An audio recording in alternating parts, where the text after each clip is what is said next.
নমস্কাৰ সকলোকে অনামিকা এই ভিডিঅ'লৈ স্বাগতম জনাইছো। আজি আমি আছো ঘোঁৰামৰাত বৰগৰাকীক আমি বাত বিষৰ কাৰণে আমাৰ চেণ্টাৰটোৰ ফালৰ পৰা চিকিৎসা সেৱা আগবঢ়োৱা হৈছিলে।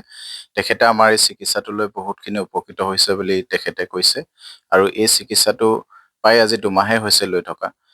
তেওঁ মুখেদি ক'ব কিমানখিনি ভাল হৈছে, নিশ্চয় আপোনালোকে শুনিব। বৌ নমস্কাৰ। দাদা নমস্কাৰ। দাদা আপোনাৰ এই বৌ ৰোগটো আজি প্ৰায় কিমান দিন হ'ল ৰোগত ভুগি থকা আৰু আমাৰ এই চিকিৎসাটো লৈ আজি কিমান দিন হৈছে তাৰ বিষয়ে দৰকাৰ কথা আপুনি ক'বচোন। 3 বছৰ, 2.5 বছৰ, 3 বছৰ হয় সিমান দিন ভুগি আছিলে। হয় এতিয়া বৰ্তমান আপোনালোকৰ এইটো শ্ৰীঅঞ্জলি হয় হয় আয়ুৰ্বেদিক হয় হয় এই দৰৱটো লৈ মানে বহুতখিনি আৰাম পাইছে।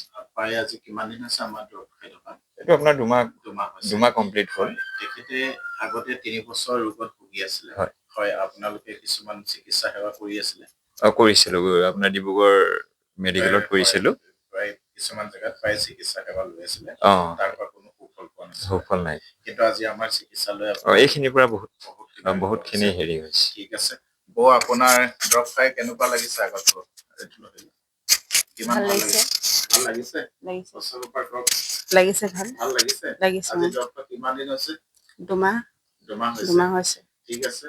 যিমান পাৰে আমাৰ কোৰ্চটো 3 মহীয়া হয়। আয়ুৰ্বেদিকৰ ভালকে কোৰ্চটো ক্লিয়াৰ কৰক, নিশ্চয় ভাল হ'ব বুলি আপোনালোকলৈ আমি আশা কৰিছো আৰু যিমান পাৰো আমাৰ ফালৰ পৰা চেষ্টা কৰিম আপোনালোকক ভাল চিকিৎসা দিবৰ কাৰণে। ধন্যবাদ।